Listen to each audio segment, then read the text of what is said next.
Obrigada pela presença, agradecer a Raquel enormemente pelo aceite para vir à aula do curso. Hoje é a nossa última aula desse ciclo, né, de História do Rio de Janeiro, Rio de Samba, Resistência e Reinvenção. Bom, momento dos agradecimentos, né? Em primeiro lugar, eu tenho que agradecer muito ao Museu de Arte do Rio por ter me convidado para participar desse curso, porque eu não sou historiadora, né? Eu não sou historiadora. A minha formação é em letras, eu fiz o meu mestrado em filologia portuguesa, mas o que justifica... E a filologia é uma forma de história. A história, o conhecimento de um determinado período histórico por intermédio da língua, né? A gente estuda a língua portuguesa, no caso da filologia portuguesa, a língua portuguesa nos diversos períodos, né, da história.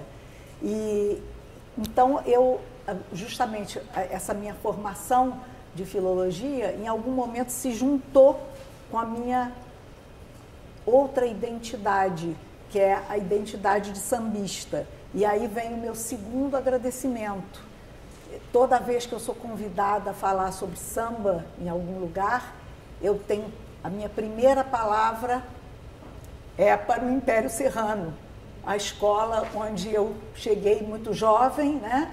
E fiquei a vida inteira, e lá, porque é uma escola de samba, lá eu aprendi tudo, absolutamente tudo, sobre a prática do samba nos terreiros, né, nos lugares de samba dessa cidade. Então eu não posso nunca esquecer a gratidão que eu devo a essa escola que me abraçou, eu sendo uma pessoa exógena, né, de fora, não nasci no samba. Então, dito isso, eu queria passar a falar um pouco dessa história do Rio de Janeiro vista pelo viés do samba, né? Esse é um curso de História do Rio de Janeiro, então a gente não pode perder esse foco. E o que me faz poder falar sobre a história do Rio de Janeiro é esse conhecimento que eu acumulei a respeito do fazer samba nesta cidade. O que significou para esta cidade o fazer samba? Então, vocês já devem ter ouvido muito a expressão Pequena África, né? A Pequena África no Rio de Janeiro. Essa expressão, ela foi cunhada por um pesquisador chamado Roberto Moura, que escreveu um livro chamado Tia Ciata e a Pequena África no Rio, um livro da maior importância, né, para o conhecimento do primeiro momento do samba no Rio de Janeiro. Eu botei aí nas referências bibliográficas que vocês estão levando. E esse livro do Roberto Moura, nesse livro, ele chama de Pequena África um território que já tinha sido descrito pelo Heitor dos Prazeres, daí ele ter criado essa expressão Pequena África, porque em algum momento o Heitor dos Prazeres se refere a este trecho da cidade, né, que vai daqui do Cais até o Valongo, até o que era um dia, o que foi um dia a Praça 11, que é onde hoje fica o Terreirão do Samba, a estátua de Zumbi dos Palmares, né, ali era a Praça 11. E o Heitor dos Prazeres definiu eu vou pegar aqui o livro esse importantíssimo livro para ler exatamente o que o Heitor dos Prazeres falou. E vão olhando, Heitor dos Prazeres, tudo isso nós vamos ver daqui a pouco na exposição, né? Então o Heitor dos Prazeres diz: a Praça 11 era uma África em miniatura. Então, o que significava isso? Dá para entender por que esta miniatura de África, esta pequena África, se formou exatamente aqui. Porque os negros, já na primeira década do século XX, já após a abolição, eles tinham uma segunda luta, né? A primeira luta foi sobreviver à escravidão, sobreviver a uma travessia que causou, enfim, dizimou esse povo, sobreviver a tudo que ele passou como vindo da África escravizado e aqui no Brasil como trabalhador escravo. Então, além de sobreviver a tudo isso, houve um segundo momento que foi a necessidade do negro sobreviver à abolição. Parece estranho, né? Mas, na verdade, a abolição no Brasil foi de uma crueldade extrema, porque deixou o negro entregue à própria sorte. ele não tinha nenhum apoio para sobreviver por sua conta, né? Já não mais como pertencente a um senhor. Então, de uma hora para outra, ele se viu analfabeto, na maior parte das vezes, sem trabalho, sem qualificação profissional, né? Porque veio da área rural para uma cidade. E como ele ia sobreviver aqui? Então, nessa região aqui, onde os negros continuavam chegando, por exemplo, da Bahia, né, em grande quantidade, com o fim da Guerra de Canudos, houve uma migração intensa do negro para o Rio de Janeiro, né, e de vários outros espaços, e do interior, sobretudo, né, das fazendas de café e açúcar aqui da região, eles vinham para os grandes centros em busca de sobrevivência, de trabalho. E aí, nessa região aqui, né, se formou uma rede de solidariedade para que eles pudessem, convivendo, estando juntos, sobreviver, né? Por isso que eu botei ali samba, comida, religião, convivência e sobrevivência. Porque naquele momento, se eles não se unissem, se eles não valorizassem os seus próprios fazeres e saberes, eles não teriam como sobreviver. Então, essa foi uma estratégia, talvez intuitiva, né? Creio que intuitiva, e essa necessidade de sobrevivência se formou, sobretudo, em núcleos femininos, né? Essas matriarcas, essas senhoras que nós passaram a história com o nome de tias baianas, né? Da qual a tia Ciata é o exemplo, assim, ela ficou sendo o arquétipo, né? Tia Ciata não era tia Ciata, eram várias tias, tia Carmen, um monte de tia Persiliana, enfim, várias tias baianas que tinham o mesmo tipo de envolvimento com a cultura, ou seja, a casa delas era um lugar, sobretudo, de religião, né? Em que as religiões que eles trouxeram consigo na diáspora podiam ser praticadas sem risco de penalidade, né? De samba, de choro também, né? Pixinguinha foi frequentador dessas casas de tias, né? Ainda desde muito jovem. Além da música, havia a questão da culinária, porque a maior parte dessas mulheres sobrevivia da venda de quitutes na rua, né? Então, elas usavam trajes típicos, né? Se vestiam de baianas, com seus tabuleiros e vendiam na rua quitute. Nessa época, elas não tinham de competir com o McDonald's ou com nenhuma outra. Não havia no Rio de Janeiro havia pouquíssimos lugares de venda de comida. Então, as tias preparavam seus quitutes, iam para os lugares de mais movimento e vendiam seus quitutes com facilidade, e com esse dinheiro elas ajudavam a sobrevivência, não apenas da sua família, mas também daqueles que estavam chegando e se juntando a essa rede. E nessa rede havia também disputas internas, né? Então, várias coisas, várias histórias, né, caracterizam essa disputa pela hegemonia da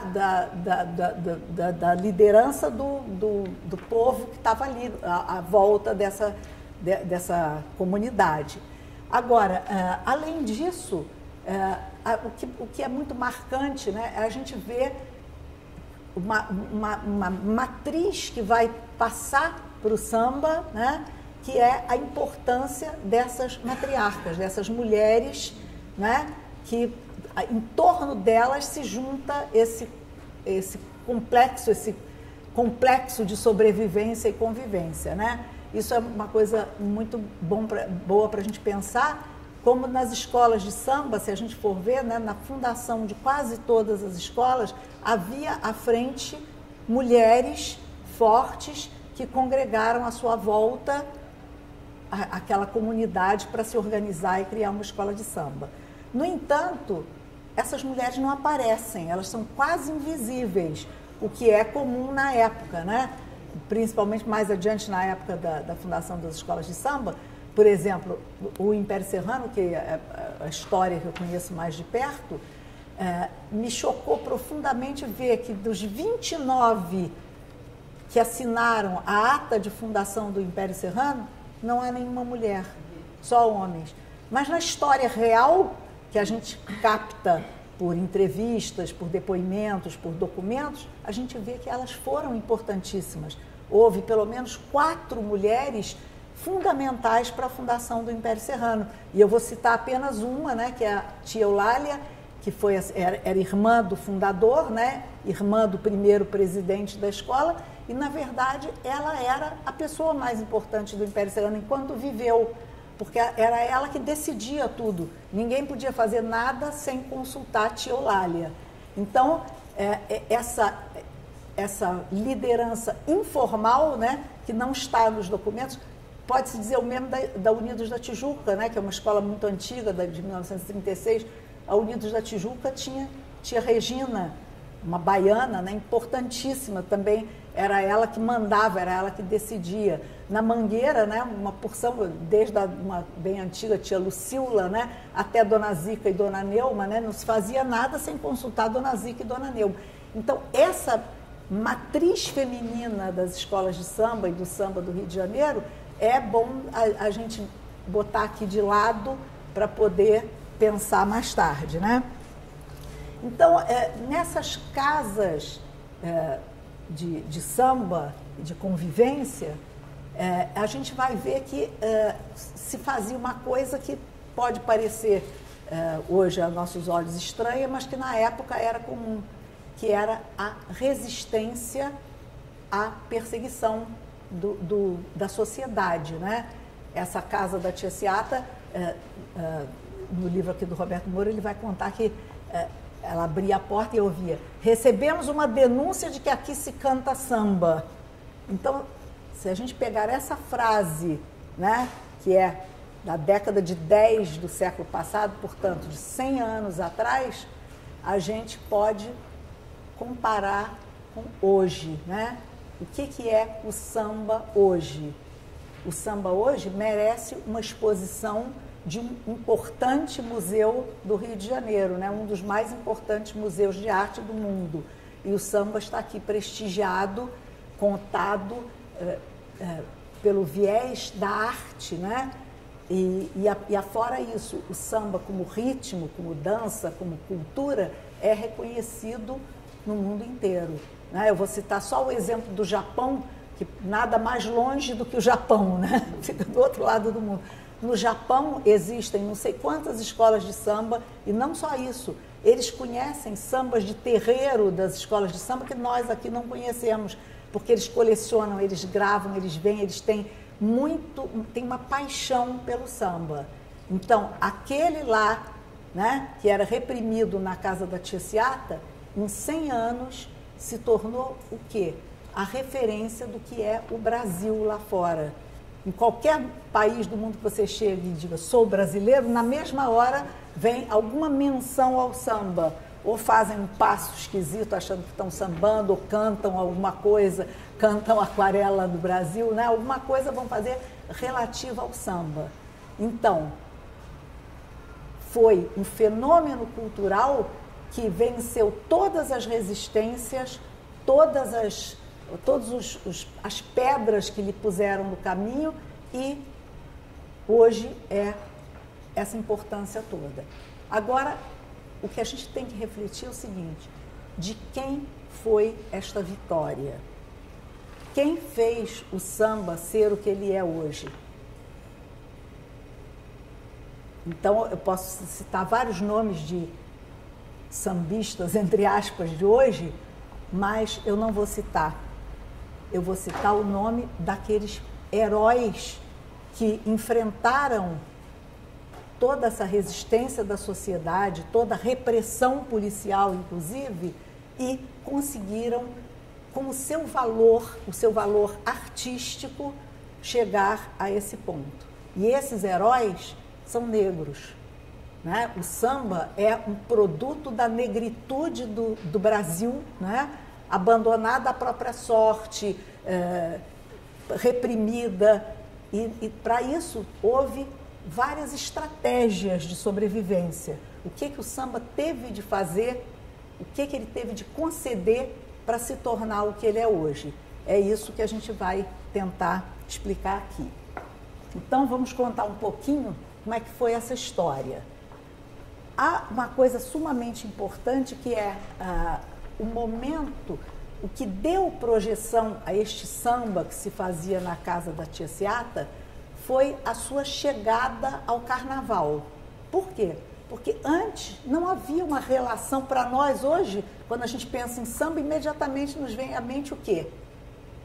Uma escola de samba, um carnaval, uma porta-bandeira, uma baiana de escola de samba. Mas na origem não era assim, né? O samba se fazia em rodas de terreiros, né? De lugares que às vezes eram também terreiros religiosos, né? E era ali que o samba se desenvolvia. Então, o momento em que o samba se encontra com o carnaval é o momento em que ele marca a sua grande possibilidade de realizar essa trajetória vitoriosa. Por quê? Este samba que se fazia internamente nas casas das tias baianas e pelas rodas da cidade, ele tinha um ritmo muito parecido, muito semelhante ao que é hoje, porém era um ritmo dolente, marcado até, como disse bem o Haroldo Costa, né, num estudo dele, o samba traz a tristeza da diáspora, né, a tristeza desse povo que teve de deixar suas raízes, perder os vínculos familiares, né? Então o samba tem, e tinha principalmente naquela época, essa dolência, essa tristeza. Mas ele começa a ter contato com outras manifestações culturais, como, por exemplo, os ranchos, que também chegam aqui muito via os baianos que se radicaram aqui, né?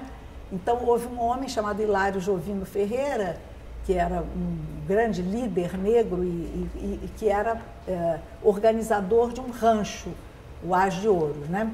E esse Hilário Jovino Ferreira, o rancho é tributário das folias, né? Então o rancho se apresentava sempre no dia de Reis, se juntava aquele povo todo vestido, não sei o quê, e o desfile do rancho era no dia de Reis.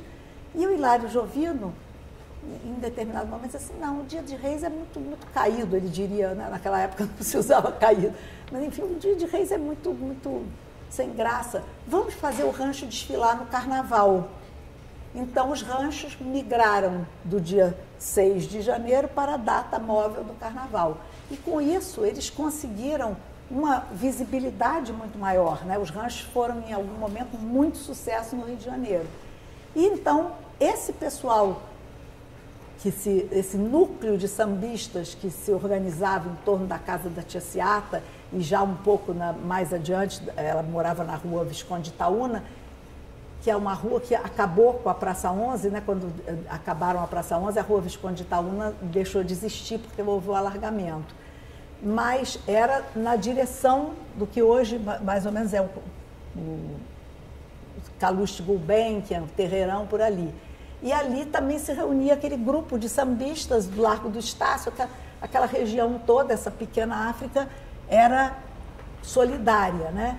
Então, um sambista chamado Ismael Silva, de quem vocês já devem ter ouvido falar muito, um sambista resolve assim, não, nós não podemos ficar sambando aqui parados, nós também temos que desfilar como os ranchos, mas o samba não propiciava isso.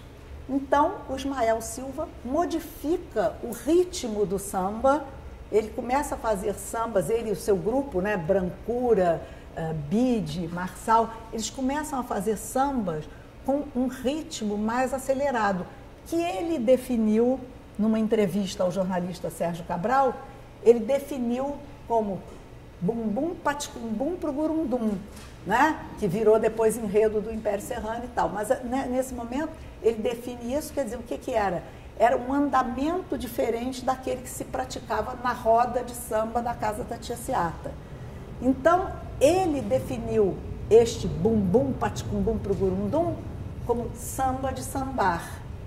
porque o outro era samba de cantar, de tocar, de ouvir, mas não era samba de andar, de desfilar, né? Então ele chama esse samba, esse novo ritmo, de samba de sambar. E há uma polêmica muito famosa entre ele, Ismael Silva, e o Senhor. O Senhor era um sambista da roda, do núcleo duro da Tia Seata, né? Um sambista criado nesse núcleo, e ele entende que samba é aquilo que se fazia antes. E o Ismael Silva diz, não, samba é esse, porque as pessoas podem dançar, podem sair dançando atrás do rancho, que era o grande modelo, né, de desfile da época. A par disso, havia no carnaval ainda as grandes sociedades, mas nós não vamos falar delas porque elas não pertenciam ao nosso mundo. E eu estou chamando o nosso mundo a pequena África, né? Porque a pequena África, esse lugar que nós estamos, enfim, tentando entender, ficava numa cidade chamada Rio de Janeiro, que se julgava uma capital europeia. Então, o Rio de Janeiro ignorava todo esse movimento de que nós estamos falando, com exceções, é claro, mas no conjunto ignorava todo esse movimento de que nós estamos falando e se pretendia uma capital estrangeira, uma capital. Então, abriu-se a Avenida Rio Branco com prejuízo de todas as pessoas que moravam em casas de cômodos cortiços, né, no centro da cidade. É o momento em que a população pobre do Rio vai buscar opções fora do centro, e para isso o trem teve uma participação muito importante, né? O trem levou, a gente usa essa imagem, né? Marquinhos de Oswaldo Cruz gosta, porque ele faz o trem do samba. O trem levou o samba para longe do centro, né? E é uma verdade. Essas pessoas que moravam por aqui, despejadas pela reforma do Pereira Passos, elas vão procurar opções de moradia barata, acessível, fora do centro, e vão ocupar os morros da cidade, né? Para sorte nossa, esse movimento rico e importante que estava acontecendo aqui se joga para o resto da cidade. Mas a Europa, ou seja, a cidade elegante, com hábitos elegantes na Rua do Ouvidor, com roupas importadas, com lojas, filiais de lojas francesas, né, ignorava totalmente esse movimento. E como é que ela brincava o carnaval? Ela brincava o carnaval ou em bailes, os grandes clubes davam bailes carnavalescos muito suntuosos, bailes de máscara, como se chamava na época, né? O primeiro deles foi já no fim do século XIX, né? Acho que era o Hotel Itália, realiza um baile que ficou famoso, né? Um baile de carnaval. Mas para carnaval de rua tínhamos o corso, que eram carros enfeitados pela Avenida Rio Branco. Você precisava ter um carro. Quem tinha um carro no Rio de Janeiro na época? Só rico, né? Os carros todos enfeitados de flores, com dondocas em cima dos carros jogando flores umas nas outras, e isso era carnaval. E um pouquinho mais popular, as grandes sociedades. As grandes sociedades desfilavam com carros alegóricos, quase sempre de crítica social e política, e a comissão de frente, o que nós chamaríamos hoje de comissão de frente, era montada. Eram cavalos bonitos, bem tratados, ricos, né? Com cavalheiros em cima, trajes elegantes. Então, isso também fazia parte do carnaval. Então, repare que o samba, que em algum momento vira samba de sambar, ele tem que se adequar a esse tipo de carnaval que existia. Então, o que existia na rua? Existia rancho, Hilário Jovino botou o rancho para o carnaval, existiam as grandes sociedades, o corso, não sei o quê, e existiam os cordões. O que eram os cordões? Os cordões era a canalha, ou seja, quem não tinha nada para fazer, saía num cordão, né? Eu estou falando já de uma época civilizada, não vou lá atrás no intrudo, não, porque aí é demais, mas assim, na época civilizada, o cordão era alguém que queria extravasar o seu espírito carnavalesco, mas não tinha nada, então saía de qualquer maneira num cordão. Então a escola de samba vai querer rivalizar, vai querer competir andando, marchando, desfilando, sambando, né, com a sua música característica para participar desse carnaval geral. Agora, o que é engraçado é o seguinte, o que os cordões cantavam, o que as sociedades cantavam, o que os ranchos cantavam? Os ranchos nós sabemos, as marchas rancho, né, que eram aquelas... As grandes sociedades tinham orquestras e cantavam marchas estrangeiras, marchas militares estrangeiras, nada nacional. O cordão entoava qualquer coisa. Houve um carnaval, se não me engano, em 1904, em que a música mais popular foi uma valsa. Então não havia uma música específica para carnaval. A primeira música feita para carnaval foi o samba das escolas, o samba de sambá do Estácio, né? Então, essas primeiras manifestações organizadas de sambistas cantando um samba, né, e desfilando no carnaval, eram as escolas de samba do samba de sambá. E a primeira delas surgiu no Estácio, nessa época, né, chamada Deixa Falar, e ele dá à sua escola, ao seu aglomerado, o nome de escola de samba. Aí há várias suposições de por que ele teria dado a Ismael Silva, a sua Deixa Falar, o nome pomposo de escola de samba. A primeira delas é que eles se reuniam na rua, né, no Largo do Estácio, em frente a uma escola, escola normal, como se dizia na época, escola de formação de professores, né? Então, vários sambas da época falam do desejo do sambista de ser reconhecido como um professor. Tem um samba do Ismael, sou o doutor, desculpem eu não cantar, mas eu sou fraca.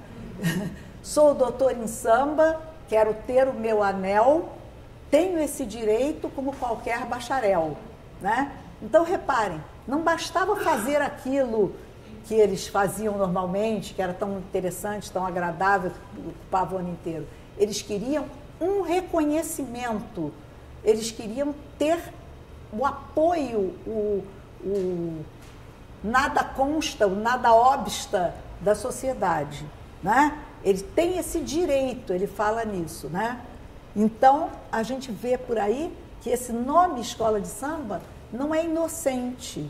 Ele não diz, não chama de cordão, de bloco, não. É uma escola, é coisa séria, coisa de bacharel, né? Então, era já a intensa preocupação com o reconhecimento social, que dá para entender muito bem, já que eles eram perseguidos antes, né? Que recebiam a visita da polícia, né? Eles tinham essa preocupação, né?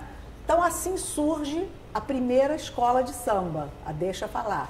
Aí, assim, hoje em dia, nada contra as co-irmãs, vão gravar, depois vou ficar mal, mas enfim, Portela e Mangueira até arrogam para si datas anteriores a esse 1928, né? Ah, não sei o quê, não, mas a Portela existia desde 23, a Mangueira tem lá um papel que diz... Elas existiam, sim, acredito que piamente que elas existiam, mas não com esse status, não com este nome, não com esta preocupação. E elas, por exemplo, a Portela passa a se chamar Escola de Samba Portela em 1935. 28, a Deixa Falar, 35 a Portela. Por quê? Porque a Portela existia antes como um bloco, vai como pode. Olha o nome, vai como pode, qualquer coisa serve, né? Mas Escola de Samba Portela é uma outra coisa. Foi em 35 que eles se tocaram da necessidade de lutar pelo direito, né? Pelo direito de ser também bacharel. A Mangueira, a mesma coisa, existia o bloco dos arengueiros, que não sei o que, dessas escolas, né? Todo mundo conhece a história e tal, e aí se forma a Mangueira. Em 29, bota Escola de Samba Estação Primeira de Mangueira. Pela primeira vez o termo escola de samba. Vindo de onde? Da Deixa Falar. Agora, essa Deixa Falar não deu em nada. Só durou até 31 ou 32 e se desfez, né? Então, ela entrou para a história, olha a minha filologia aí, ela entrou para a história por ter trazido um nome que colaborou enormemente para esse projeto vitorioso, né, do samba, símbolo de uma nação. Então, agora, e já passei isso aqui, eu estou descompassada. Então, o samba encontra o carnaval, né, foi um momento em que o samba, que já era praticado largamente, né, nas casas das tias baianas, nas ruas, nas praças, né, o samba se organiza em escolas de samba. Já ouviram essa expressão? Sabem quem falou isso? Sabem o que significa isso? Pois é. Houve um homem que foi extremamente importante para esse projeto iniciado pelo Ismael Silva, e que foi o Paulo da Portela. O Paulo da Portela era uma pessoa, foi fundador da Portela, estava lá, acredito, desde antes da Portela se organizar como escola, e ele tinha, talvez sem consciência, ele foi um dos grandes defensores desse princípio de reconhecimento do samba. Ele deve ter pensado, não adianta nós fazermos tudo isso se a sociedade não nos der o seu aval, porque nós vamos ser sempre marginais. E nós, negros, precisamos ter ingresso na sociedade, né? Nós precisamos ter os mesmos direitos que os bacharéis, né? Então ele comprou essa ideia do Ismael Silva, não sei se verbalizaram isso, se tiveram uma conversa, não temos registro disso, mas é o mesmo princípio que o Ismael Silva externa no final da década de 80, o Paulo da Portela vai externar em meados da década de 80, não, da década de 20, ele vai externar em meados da década de 30. Então, quando a Portela é fundada, o que o Paulo da Portela diz assim? É preciso ocupar pé e pescoço. Então, vamos pensar, como é que se vestia um sambista na época? Certamente não era de terno e gravata, né? Porque o terno e gravata era a indumentária da classe alta, né? da burguesia, da sociedade. Então, o sambista provavelmente usava uma camisa, os sambistas do Estácio usavam camisa listrada, lenço no pescoço, né? Assim que eles são descritos, usavam lenço no pescoço e nos pés chinelo. Agora, faço um parênteses. A professora Helena Teodoro tem uma reflexão maravilhosa sobre a questão do calçado para o negro, né? Porque ela é uma antropóloga, uma pessoa, enfim, muito especializada, e eu assisti uma vez a uma palestra dela, estávamos na mesma mesa, e ela fez essa reflexão que eu achei fantástica. O sapato, ela começa dizendo assim, meu pai tinha 40 pares de sapato. Ela é negra, o pai também negro, e ela disse, meu pai tinha 40 pares de sapato, porque ele conseguiu uma boa situação financeira, então a preocupação dele não era ter casa com piscina, era ter 40 pares de sapato. E por quê? Aí ela começa a teoria que me contou. O escravo andava descalço para não poder fugir. Descalço ele não poderia ir muito longe, né? Ele não tinha resistência nos pés para ir muito longe. Então, quando o negro conquista um sapato, um chinelo que seja, um tamanco que seja, é um grande momento. No outro dia eu me comovi muito, desculpa, eu faço muita interrupção porque eu me lembro das coisas. Nós estávamos entrevistando o sambista Laíla, lá no Museu do Samba, né, onde eu faço trabalho voluntário, e o Laíla se lembrou que era de uma família negra, do Morro do Salgueiro, muito pobre, e aos 6 anos de idade ele ganhou de um comerciante da região, que achava ele muito engraçado, porque ele era já um menino esperto, engraçado.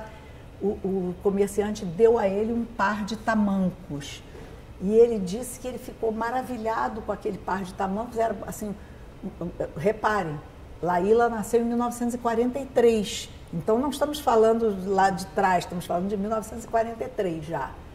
E, no entanto, um menino do Morro do Salgueiro foi ter o primeiro calçado nos pés aos 6 anos de idade, aos 5 ou 6 anos de idade. Então, para o negro, o calçado significa muito, né? Porque, em primeiro lugar, é um signo de liberdade. Hoje você não precisa mais andar descalço, você pode calçar um sapato. Mas como comprar um sapato se ele não tinha dinheiro? Então, a luta por ocupar pé, como diz o Paulo da Portela, é uma luta, né, que pode parecer, né, se a gente tirar de contexto, pode parecer absurdo, mas não é. Por quê? O sambista era uma pessoa de chinelo.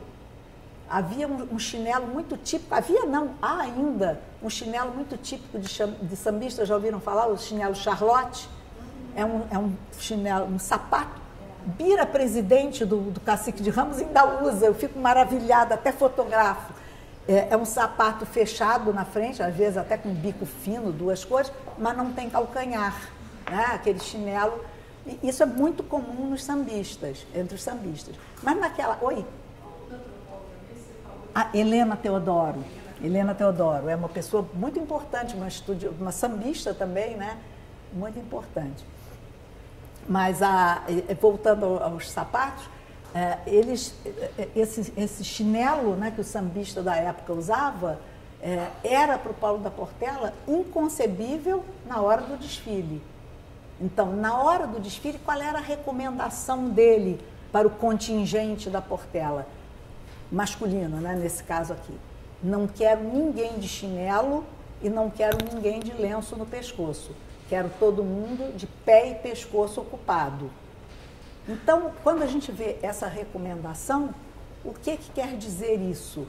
Quer dizer algo parecido com o seguinte: numa entrevista de trabalho, ponha o seu melhor sapato. Vai de salto alto, mesmo que te aperte o seu pé, você tem que ir de salto alto porque você tem que impressionar bem, né? Então, esse momento das escolas de samba é o momento, o início das escolas de samba é o momento em que esse homem, Paulo da Portela, que era lustrador de móveis, a profissão dele lustrador, Paulo da Portela tem aquela visão, não, se a gente não caprichar, se a gente não se vestir igual a eles não vão olhar para nós, né? Então, é uma constatação cruel? Por quê? Deviam olhar para nós pelo que nós cantamos, pelo que nós somos capazes de fazer, pelos passos bonitos, mas não. Para que prestem atenção, diga. É dessa época. Há uma foto aqui na exposição, eu vou mostrar a vocês, mas, enfim, é uma foto do Império Serrano que me foi dada por uma família de sambista lá do Império. Isso é outro problema, a memória. Essa foto foi ampliada aqui na exposição, né? É a ala Amigos da Onça do Império. É no Sindicato dos Arrumadores do Porto do Rio de Janeiro. Eles estão todos com o mesmo terno, chapéu bonito na cabeça, aquele chapéu, uma coisa muito linda, sapatos elegantes, né? Todos ali e tal. E aquela foto, para mim, ela veio da minha gaveta, como eu digo, eu emprestei aqui para o Mar, porque eu acho essa foto, assim, uma foto que é de 1950 ou 49, não me lembro mais, mas está ali na exposição, a gente vai ver. Eu considero essa foto, assim, a conquista da cidadania. Aquelas pessoas resolvem tirar aquela foto no sindicato onde eles eram militantes, porque nós conseguimos, nós somos isso hoje, esses homens elegantes de chapéu, né? Então, pode parecer aos olhos de hoje uma coisa boba. Por que tirar essa foto ridícula com esse chapéu? Mas aquilo era uma conquista maravilhosa, né? Era uma conquista maravilhosa. E eu fiquei feliz, assim, porque essa foto me foi dada na pesquisa para o meu livro, lá na década de 70, por uma família de fundadores do Império, e eles relutaram muito em abrir o... Eu perguntava, vocês não têm? Não temos foto, porque eles têm uma coisa de adquirir a confiança da pessoa. E aí depois de, sei lá, 6 ou 7 vezes de conversas, de gravação, de não sei o quê, aí a dona Altair, que era a senhora dona da casa, disse assim, eu tenho aqui umas fotos, mas é coisa de família, não sei se vai interessar. Ela considerava de família porque ela guardou aquela foto, porque ali estava o marido dela, né? Mas nós, na época, pegamos as fotos, não havia scanner, né? Estou falando da década de 70, nós fotografamos as fotos e ampliamos. E devolvemos a ela o original e a foto ampliada. E aí correu no Morro da Serrinha a notícia, olha, tem um pessoal aí que aumenta as fotos. Eles aumentam as fotos, eles conseguem aumentar as fotos. Então foi um tal de nos darem fotos e graças a isso o Império Serrano é uma escola que tem uma documentação muito boa, né? Acredito a escola que tem assim, um acervo mais organizado que fica na minha casa, mas não pensem com isso que é privativo, não é não. É porque se eu deixar no Império vai embora, eles perdem tudo.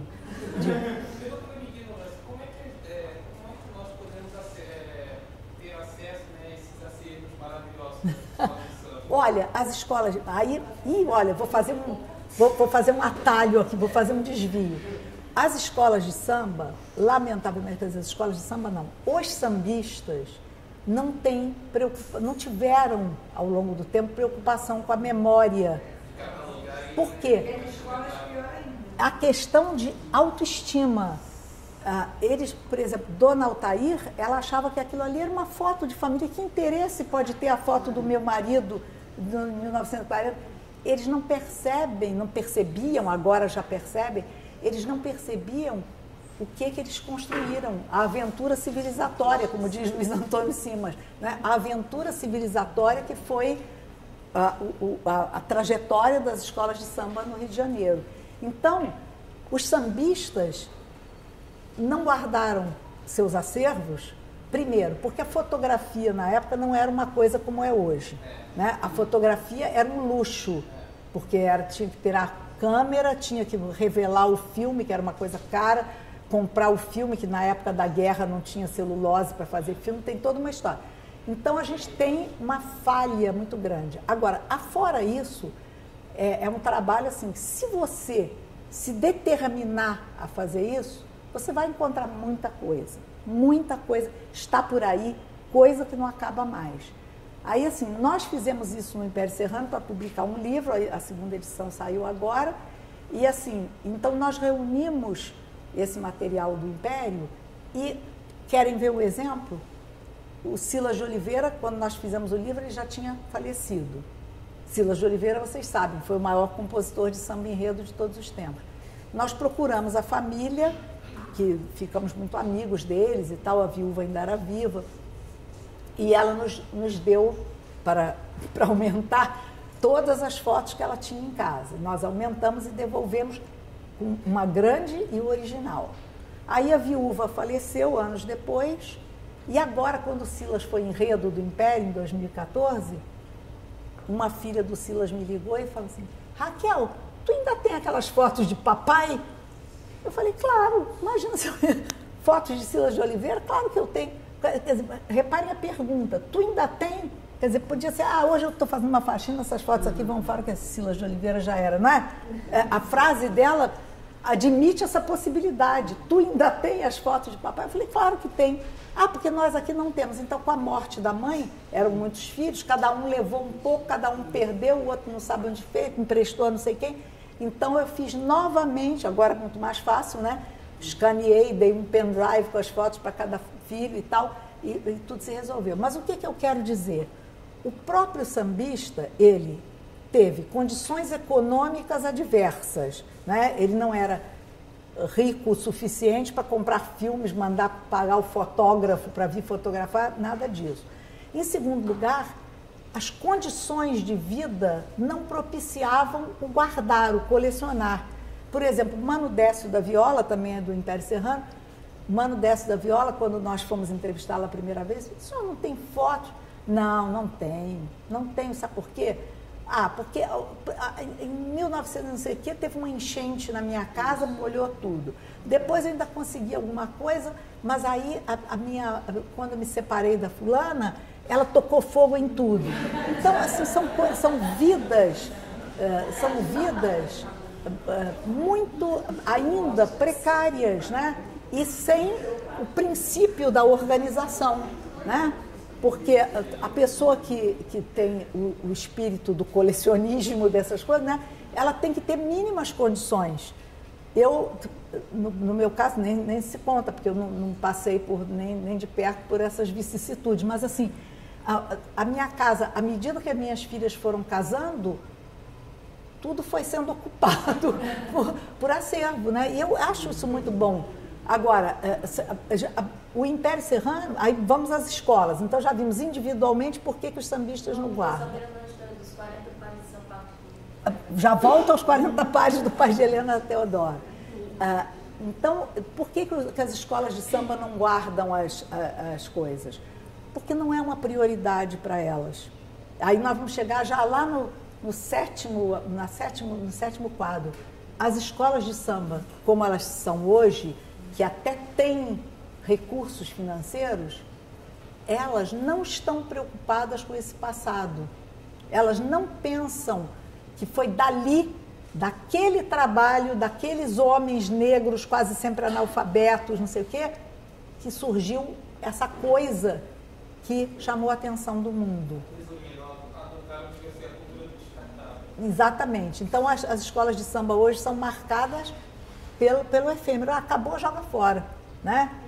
Tem também uma história sobre isso, que até o sambódromo, quando a passarela do samba foi inaugurada em 84, o então presidente do Império Serrano, que era meu amigo, né, foi aquela festa, os sambistas ficaram orgulhosos. Aí, em 85, ele veio de uma reunião, acho que a Liga tinha acabado de ser fundada, e ele disse assim: pois é, nós podíamos ganhar um dinheiro forte, mas esse tal de seu Oscar Niemeyer é muito vaidoso, proibiu o merchandising no sambódromo, uma coisa que todo mundo já viu no ano passado. Quer dizer, o sambódromo, uma obra arquitetônica, né, que o mundo inteiro aprecia, admira, né? Para o Irani, que era o presidente do Império, era apenas uma coisa que foi inaugurada em 84. Agora pode botar, pregar cartaz, fazer o que quiser, porque todo mundo já viu, é a mentalidade do descartável. Então, voltando à coisa, as escolas de samba hoje não se preocupam com a preservação da sua memória, né? E é uma lástima. Não se preocupam com a preservação porque não valorizam isso, né? Estão voltados para outras prioridades. E hoje em dia, lá no Museu do Samba, a gente faz esse trabalho reunindo o que a gente chama de departamentos culturais das escolas e, às vezes, com sucesso. Por exemplo, a Estácio de Sá, que é uma escola modesta, não é? A Estácio tem um departamento cultural muito bacana, surgido de lá, dos nossos cursos de agentes culturais, porque há muito o que fazer. Na casa dessas pessoas, ainda há tesouros para descobrir. Então, quando vão pesquisadores na minha casa ver as coisas do Império, eu abro para todo mundo, não tem, porque não são minhas, são do Império, estão na minha casa por uma questão de preservação, mas elas pertencem ao Império, embora tenha sido um esforço meu e tal, mas isso não vem ao caso, eu fiz isso pelo Império. Quando as pessoas vão na minha casa e olham aquilo tudo e se maravilham, e que beleza, que fotos, não sei o quê, a minha vontade, eu não digo isso porque parece grosseria, mas a minha vontade é dizer, o que está aqui já está salvo. Vai procurar em outras casas, porque aqui, isso aqui já está resolvido, né?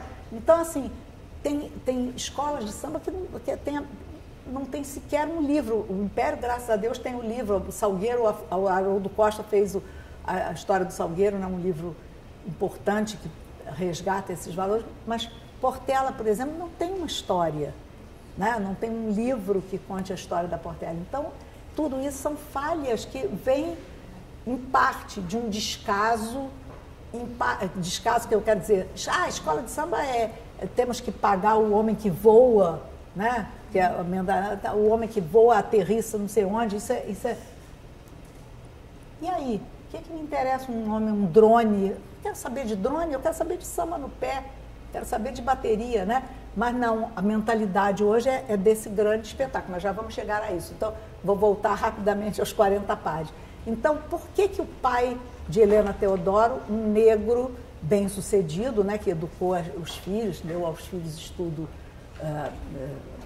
em universidade, numa época em que isso não era comum para os negros, por que esse homem tinha 40 pares de sapato?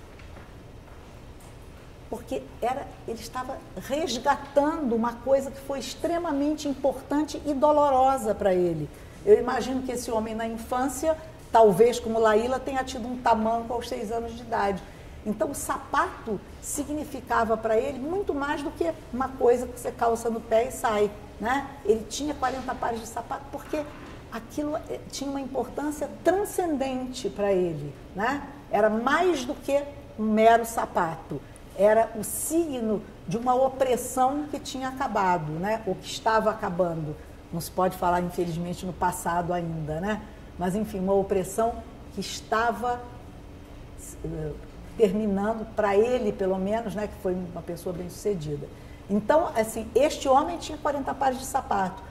Outros negros, outras pessoas, devem ter outros signos desse tipo. Né? O meu sonho é ter um carro, por exemplo. O meu sonho é ter não sei, né? São pequenas redenções de um acto. Agora, esse é simbólico para a antropologia pelo que o sapato significou, né? Pelo que o estar descalço significou para o negro escravo, né? O escravizado. Como isso é de uma maduração, né? Porque hoje os jovens favelados é o quê?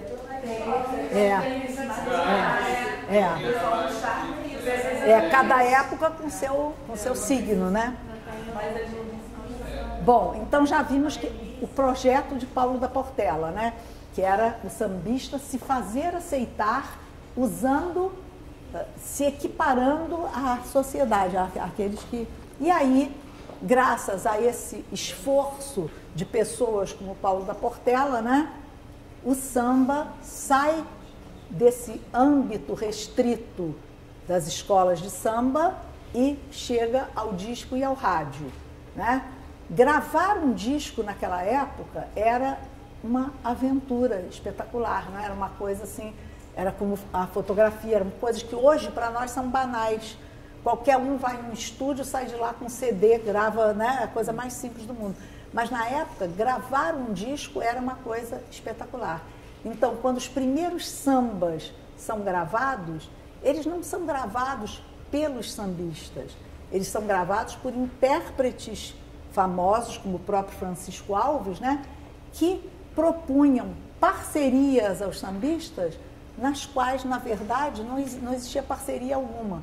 Você compõe, eu gravo e o samba é de nós dois, né? Então, o samba é, nesse momento, também espoliado, porque o Cartola vendeu vários sambas, todos eles, né, no geral, todos os mais populares, todos venderam samba. O Ismael vendeu vários sambas, né?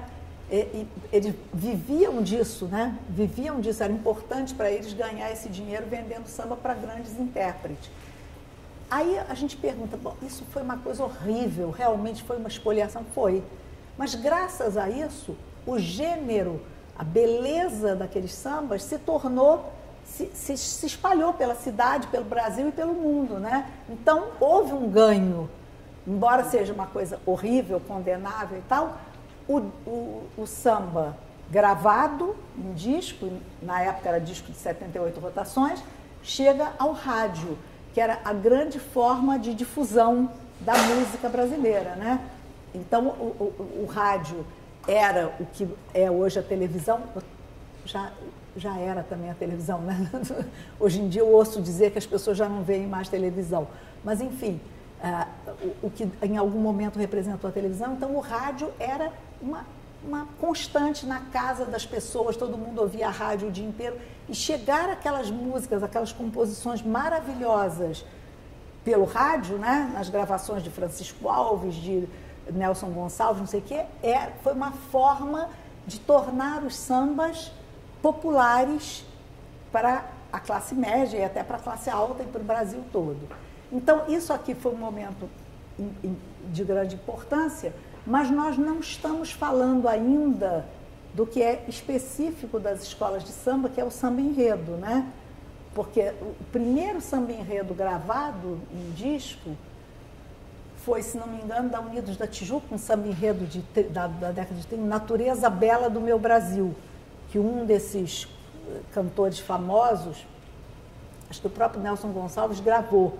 Era um samba exaltação à natureza brasileira, não sei o quê, e o Brasil vivia esse momento, né, de ufanismo no início da década de 50, então esse samba foi gravado, mas não teve grande sucesso.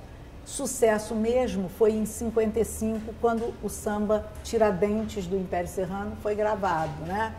Então o Tiradentes, na verdade, foi o samba enredo do Império de 49, mas ele só foi gravado em disco em 55, mas se popularizou muito, era cantado nos bailes, né, como samba de baile de carnaval, foi um samba que se alastrou pela cidade. Então, com isso, aquele sonho do Paulo da Portela vai se consumando, né? E aí a gente chega a essa expressão aqui, essa expressão foi cunhada pelo Ney Lopes. O Ney Lopes, essa expressão é da década de 80 já, em que há aquele boom do pagode, lembram? Tinha o Mirgue Neto, muito disco de pagode, Jovelina surgiu nessa época, né? Era o boom do pagode. E aí o Ney Lopes escreveu um artigo chamado O Samba Guerrilheiro, em que ele diz que o pagode nada mais é do que o samba. Então, quando o samba está em baixa, quando o samba não está agradando, ele encontra uma maneira, né, de atacar com outra cara para sair vitorioso. Então, a década de 80 era assim, o samba já não estava tão popular, então foi preciso criar uma alternativa que era o pagode. Mas eu usei essa expressão aqui para dizer o seguinte: na verdade, o samba, desde seu surgimento aqui no Estácio, no início do século XX até hoje, ele nada mais é do que isso, um lutador, um batalhador, um guerrilheiro. Por quê? Porque a sociedade, a classe dominante, como se diz, a classe dominante, a gente não pode ter ilusão. Ela não vê com bons olhos isso. Até mesmo quando ela sai numa escola de samba, né? Até mesmo quando ela sai numa escola de samba, ela está fazendo uma concessão, né? Ela está, de alguma forma, descendo de sua coisa para sair numa escola de samba, né? A gente vê isso por vários comentários de pessoas, né? Então, o samba, a todo momento, ele tem que inventar, se reinventar, né, para sobreviver. E essa luta, que foi uma luta de 100 anos, até agora muito bem sucedida, porque estamos onde estamos, né? Mas ela não pode parar. E aí, quando a gente tem, por exemplo, um trabalho como esse do Museu do Samba, um trabalho que é um trabalho voluntário, porque o Museu do Samba é um museu totalmente desvalido enfim, de apoio público e tudo, mas, enfim, quando a gente faz esse trabalho no Museu do Samba, a gente faz porque a gente vê que é necessário levar essa ideia de que o samba ele precisa sempre se reinventar e se fortalecer para as novas gerações. Porque se não for isso, daqui a pouco, o samba já era, agora é não sei o quê, né? Toda hora tem um modismo para nos atacar. Museu do Samba, vocês não conhecem? Pois é. O Museu do Samba é assim, é o antigo Centro Cultural Cartola. O Centro Cultural Cartola foi uma criação da família do Cartola, né, dos netos do Cartola, num prédio que foi doado em comodato por 10 anos pelo IBGE, ali no sopé do Morro da Mangueira. E o Centro Cultural Cartola adquiriu muita importância em 2004, quando ele tomou para si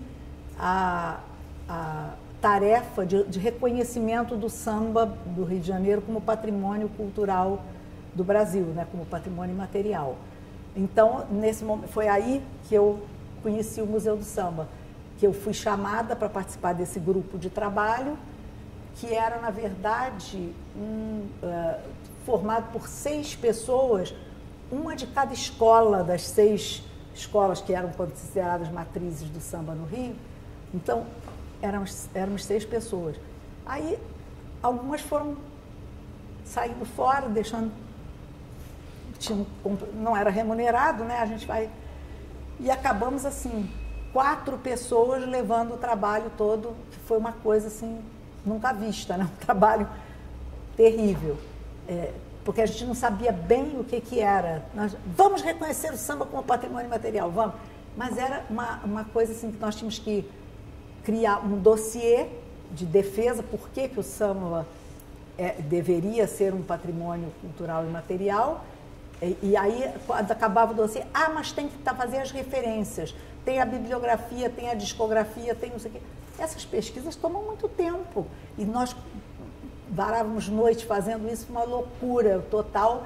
E aí depois a gargalhada final foi, tem que ter um vídeo. Como um vídeo? Tem que ter um vídeo, porque no dia do reconhecimento tem que passar um vídeo para eles verem. Aí, como que nós vamos fazer um vídeo? Não tínhamos um tostão aí que chamamos sambista, não sei o quê. Fizemos um roteiro. Eu até trouxe o vídeo hoje, se eu não falar muito, daqui a pouco eu passo para você. Porque é bacana, ficou bonito, né? Então, e aí, a partir daí, quando o samba foi reconhecido como patrimônio imaterial, que foi em 2008, aí nós resolvemos pleitear junto ao IBRAM, que é o Instituto Brasileiro de Museus, transformar o Centro Cultural Cartola, porque ele, de fato, ele tinha virado um museu. Ele tinha virado porque, durante todo o processo, os sambistas doaram acervos, doaram roupas, doaram fotografias, então a gente tinha um museu, de fato, né?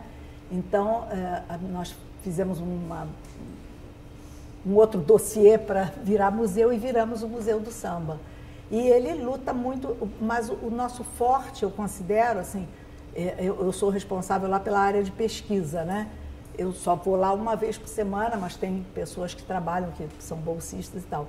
Mas o que eu considero bonito é o trabalho educativo, que é todo voltado para samba, num momento em que a gente tem, por parte das escolas municipais, estaduais, enfim, todo tipo de escola, dentre os alunos que visitam o museu, muito preconceito de caráter religioso, né?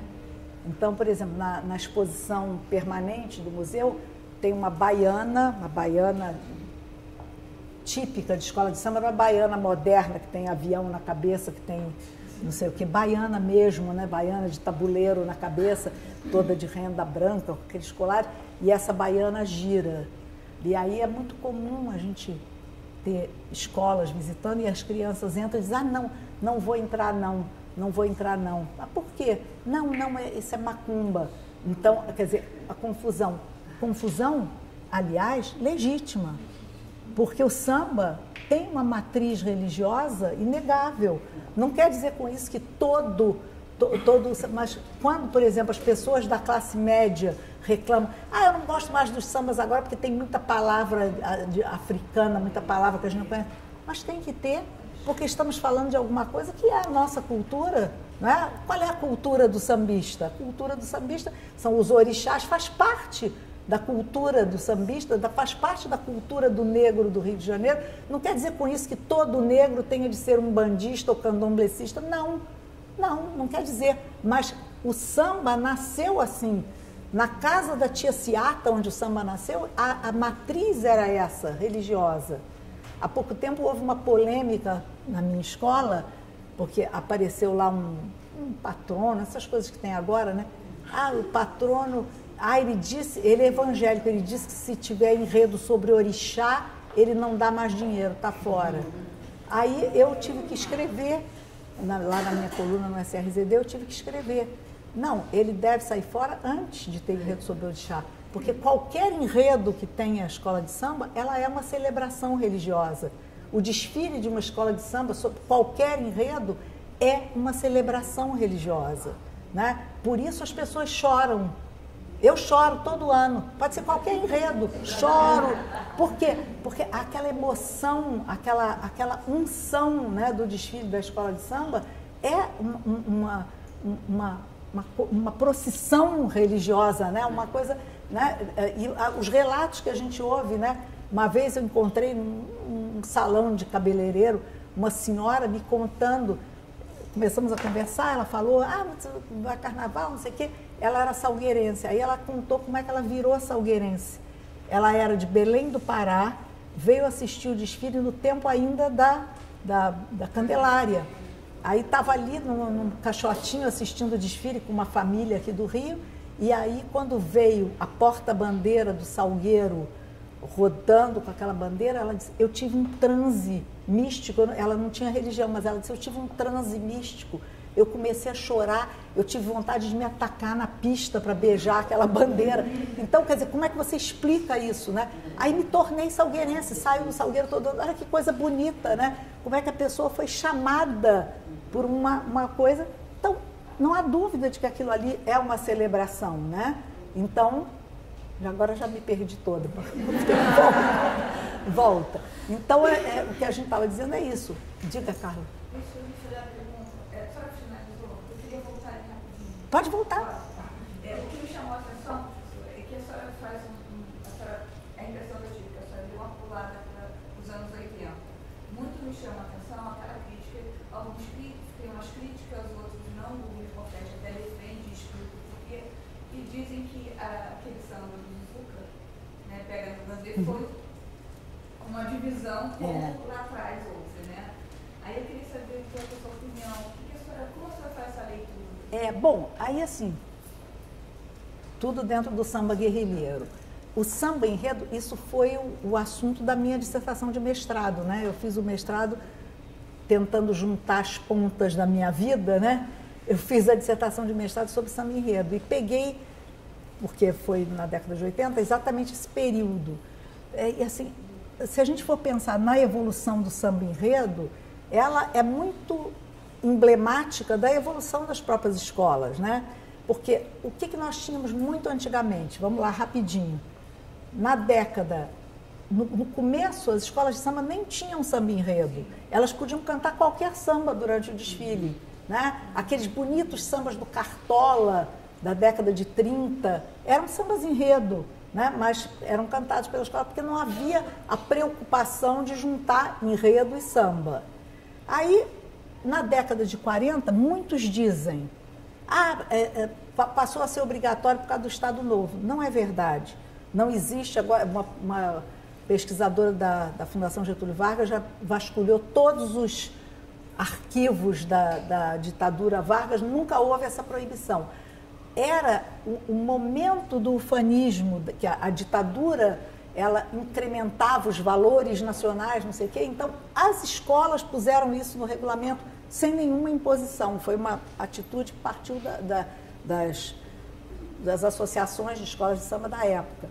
Então, na década de 40, quando começa o samba enredo, né, os sambas eram sambas longos, né?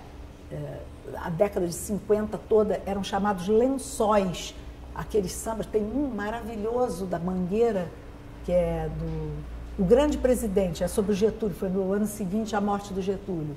Então começa assim, no ano de 1892, no dia 19 de abril, olhem só, dia, mês e ano, no ano de 1892, no dia 19 de abril, nascia Getúlio Dornelles Vargas, o nome completo, que mais tarde seria o presidente do Brasil. Então, vocês vejam a preocupação histórica dos sambas. Tiradentes é uma aula de história, tudo está contado ali, né? E muitos outros, né? Então, os sambas tinham essa pegada descritiva, longa, sambas enormes, muito ufanistas, muito sempre louvando essa que era a história oficial, né? Então, era Caxias foi enredo, tudo que vocês possam imaginar de história oficial foi narrado pelo samba enredo nas décadas de 40 e 50. Em 60, há uma grande revolução. Eu não vim aqui hoje para falar de escola de samba, sabe? Mas eu não posso fazer nada. Eu tentei evitar, mas enfim. Em 60, há uma grande mudança capitaneada pelo Salgueiro, né? É o momento em que o Fernando Pamplona chega ao Salgueiro, e vocês sabem como o Fernando Pamplona chegou ao Salgueiro. Ele foi convidado para ser jurado de um desfile de escola de samba no fim da década de 50. Quando ele viu o Salgueiro passar, ele falou assim, ano que vem eu não quero mais isso aqui não, eu vou ser de lá. E foi para o Salgueiro, né? E inovou. Ele era um homem que tinha uma formação acadêmica, né, na Escola de Belas Artes. Então, ele muda não apenas a estética do Salgueiro, mas a própria cabeça dos sambistas em relação à história. Então, ele vai, por exemplo, no ano de 1960, primeiro ano dele como carnavalesco no Salgueiro, fazer um enredo Zumbi dos Palmares. Ora, me diga uma coisa, comunidades negras deviam cantar Caxias ou Zumbi? Zumbi, né? Porque Caxias não era merecedor tanto assim, né? Então, não, Zumbi nunca tinha... A negritude não era tema, né? Não era uma coisa que se pudesse falar. Então, a partir daí, contrariando Paulo da Portela, que mandava a gente ser aceito, o Fernando Pamplona disse assim, não, agora nós vamos falar de nós, agora é Zumbi. E o que acontece internamente? Está lá nas memórias dele, né? O sambista fica assim, mas eu vou sair de palha? Eu vou vestir palha? Eu vou sair com essa sandália de... Não, eu quero cabeleira branca, eu quero bordados, né? O sambista estava já moldado para aquela estética totalmente, a gente vai ver também fotos aqui na exposição, aquela estética totalmente típica, né, daqueles carnavais, do baile da Ilha Fiscal, não sei o que, isso era assunto. Aí, agora, o carnaval Palmares foi uma coisa espetacular, um samba maravilhoso, o Salgueiro, que era então uma escola que nunca tinha sido campeã, foi muito bem colocado, então o Pamplona ficou no Salgueiro nos próximos anos e fez aqueles carnavais inesquecíveis, né? Chica da Silva, Chico Rei. Aí, se a gente for olhar, novamente a filologia entra na história. O sambista, o compositor, ele ainda está tímido. Ele vai cantar Palmares, ele vai cantar Chica da Silva, ele vai cantar o Chico Rei, mas reparem, como é que começa o samba Chica da Silva? Apesar de não possuir grande beleza, Chica da Silva viveu no seio da mais alta nobreza. Me digam, tinha que dizer que ela não possuía beleza? Quer dizer, o sambista começava o samba, uma obra-prima o samba, uma beleza, mas reparem, ele quase pedindo desculpas, olha, ela era feia, né? Só faltou dizer, era uma nega feia, né?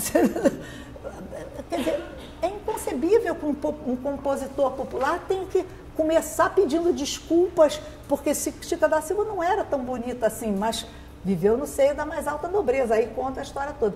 E no ano seguinte que ele faz o Chico Rei, um enredo maravilhoso do Salgueiro, né? Aí vem, no final do samba, que diz assim, vocês sabem a história do Chico Rei, ele escondia ouro, o pó de ouro nos cabelos, depois, no fim do dia, banhava numa pia, não sei o quê, e guardava o ouro para comprar as alforrias, e aí comprou alforrias de todos os escravos. Aí ele diz, foram libertos cada qual por sua vez, e assim foi que o rei, sob o sol da liberdade, trabalhou, e não sei o quê, sob o sol da liberdade trabalhou, recebeu o nome de Francisco. Então, aquele nome africano que ele trouxe já não servia, tinha que ser Francisco. Recebeu o nome de Francisco, ao catolicismo se converteu. No ponto mais alto da cidade, Chico Rei, com seu espírito de luz, mandou construir uma igreja, Santa Efigênia do Alto da Cruz.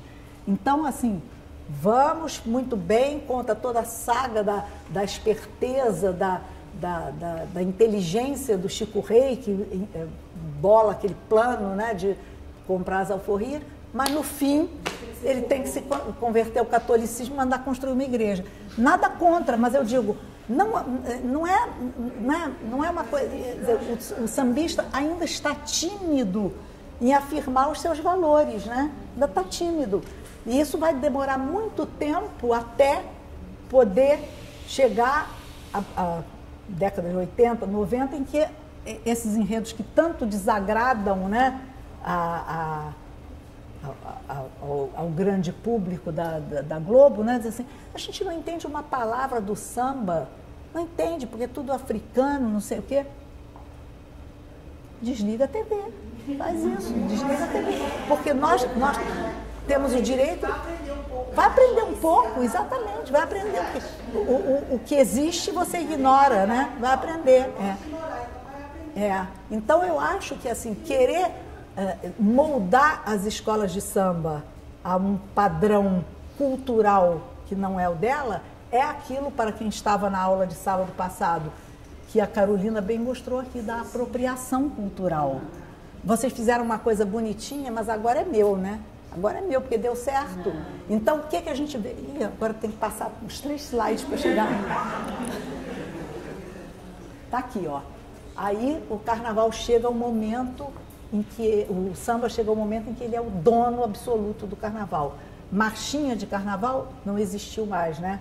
Acabou, todo mundo só canta samba enredo. Agora está voltando, mas houve um momento em que acabou a música de carnaval.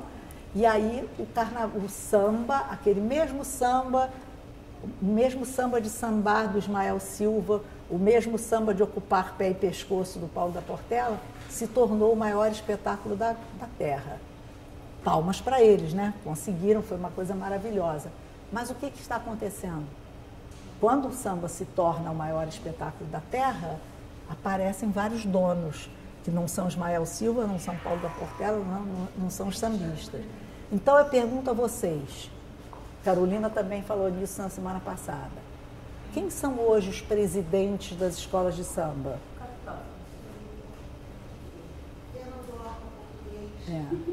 Exatamente. São brancos, são pessoas que... São brancos, são pessoas, até admito, que gostam de samba, né? Mas assim, desculpem, não posso citar nomes, né, que vai ser gravado. Seu fulano é patrono de não sei onde, ele adora samba. Ele adora samba, mas eu não vejo ele pegar um repique para tocar numa bateria. Eu não vejo ele ir sair empurrando um carro, o carro quebrou, ele vai empurrar. Não, eu vejo ele saindo com um séquito de 300 pessoas à volta, estragando a escola, porque é o que fazem. Hoje em dia você vai a um desfile de escola de samba do grupo especial, antes de chegar à escola, para você ter o direito de ver a escola de samba, passam umas 300 pessoas com camisa, fazendo uma graça que não tem graça nenhuma, uma gente horrorosa, e você fica ali fazendo o quê? Né? Então isso é fruto de uma apropriação, aquelas pessoas se acham donas de uma coisa que não é delas, né? A escola de samba deveria ser... Aí, volto lá para trás, saudades do tempo de Dona Eulália, porque Dona Eulália do Império era assim, ela chamava os figurinos, os desenhos de fantasia, ela chamava o risco. Manda o carnavalesco trazer o risco aqui para eu ver. Aí ela olhava, não, isso aqui está horrível, ninguém vai vestir isso. Era assim, ela sabia o que era bom, ela sabia o que servia para a sua escola, para a escola que ela fundou, que ela conhecia, que ela...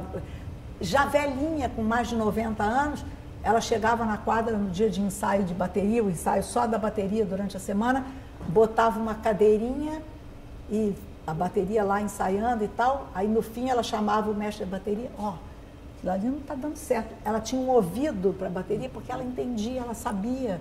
O Império nasceu na casa dela. E eu estou falando do Império porque eu conheço, nas outras escolas há de haver gente do mesmo tipo.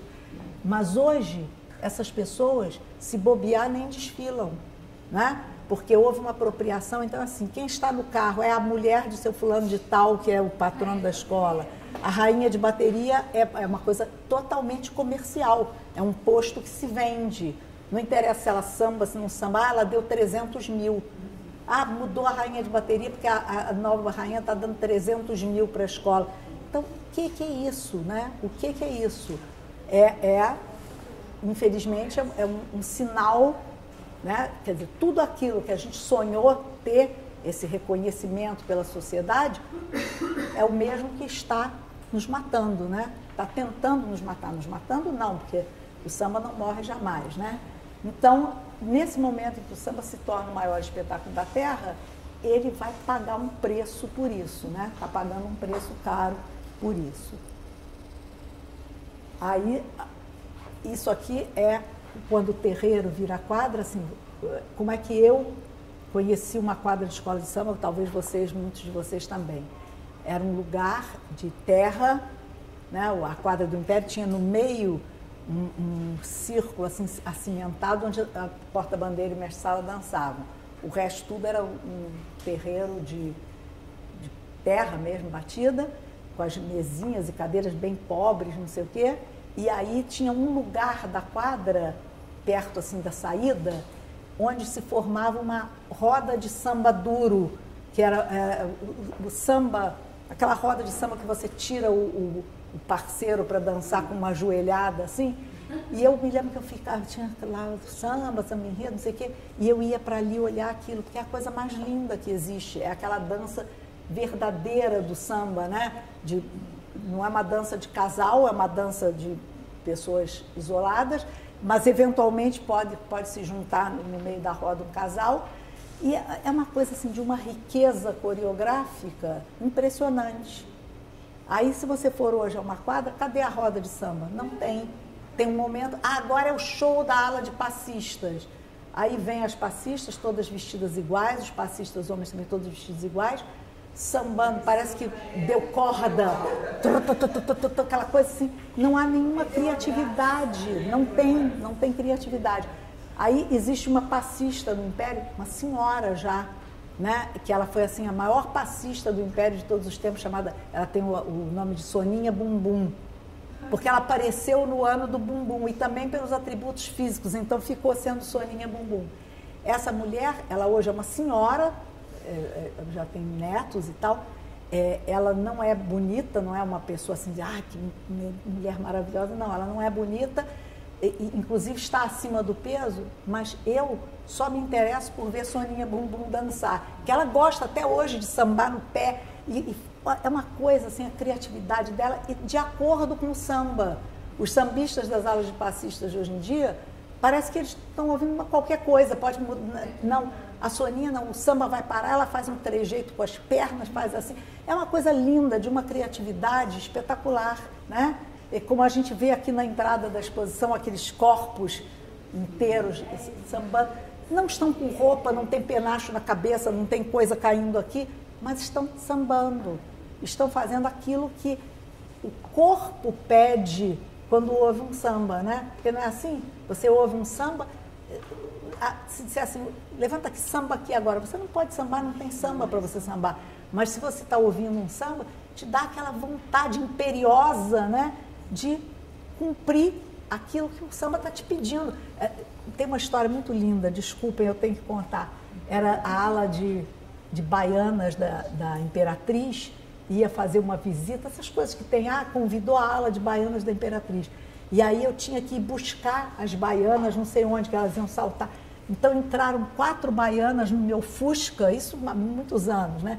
4 baianas dentro do meu Fusca, e aí uma baiana estava se gabando para outra, porque estava indo para Grande Rio. Ela saía na Imperatriz, mas também saía na Grande Rio.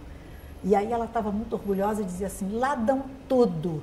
Dão miniaque, que é aquela saia, aquela armação, né?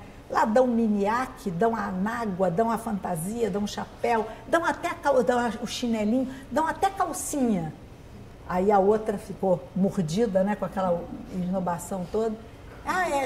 Então você está feliz já? Tô, é um espetáculo muito organizado. Quando o diretor de harmonia faz assim, todo mundo roda.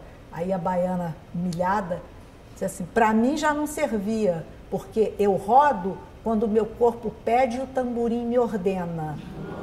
Eu acho isso a coisa mais linda, né? Isso é uma coisa de uma riqueza.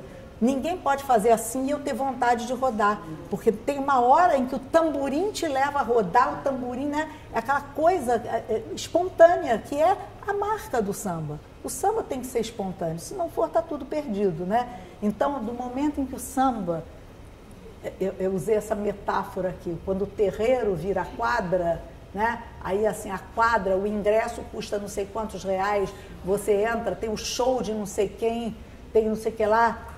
2 horas da manhã ainda não tocou o samba enredo da escola. Você, o que eu estou fazendo aqui? Tem cantor que... Né? Então, essa quadra, esse terreiro que vira quadra, foi, ó... Aí a pergunta que não quer calar. Ainda é tempo de mudar? Quer dizer, o que a gente pode fazer, o que está ao nosso alcance para não permitir que o samba tome rumos que não são os dele, né? Então, essa pergunta aqui, assim, é uma coisa... Eu não tenho resposta, né? Eu vou viver até o fim da minha vida lutando, não para voltar ao que ele era em 1935, no tempo que Paulo da Portela mandou papel e pescoço. Por quê? Porque aquilo que não muda morre, né? O rancho foi fiel até o fim, eram as mulheres vestidas de borboleta, aquela coisa, não mudou, não fez uma concessão e morreu. Então é claro que as escolas de samba, o samba como um todo, tem de mudar inclusive porque o carnaval mudou, né? O carnaval mudou, a sociedade mudou, então tudo muda e a escola de samba tem que se adaptar a essa mudança. Agora, eu confesso a vocês que hoje em dia eu tenho muito prazer em assistir o carnaval que rola na Intendente Magalhães, que são aquelas escolas mais, coitadas, caídas. Eu adoro aquilo, porque aquilo é, para mim, uma verdade, né? As escolas, assim, as pessoas, o sujeito abre uma mala de roupa, a pessoa veste na hora, ganha uma animação com aquilo, sabe? Aquilo é bonito, aquilo é comunitário, aquilo ainda tem uma verdade, né? Né? E o entorno também, porque você vê as pessoas participando, tudo se mistura, a comida, porque, sabe, eu não posso, desculpem a sinceridade, eu não posso ir ao sambódromo e comer no Bob's, porque o Bob's não tem a ver, entende? Não combina. Não combina. Na casa da tia Seata a comida não fazia parte? Ainda faz. Então eu não posso. Aí eu tenho saudade dos carnavais da década de 70, 80, que era assim, você saía, a tia fulana está numa barraquinha ali, vai dar uma sopa de ervilha. Aí a gente ia, depois do desfile, repor as forças, né, as energias. Aí agora você sai, vambora, desocupa. Não tem ambiente, né? Não tem ambiente. Então, na Intendente Magalhães você tem comidas que eu só como na Intendente Magalhães. Espero o ano inteiro para comer aquilo, porque são comidas bem cheias de gordura, bem populares.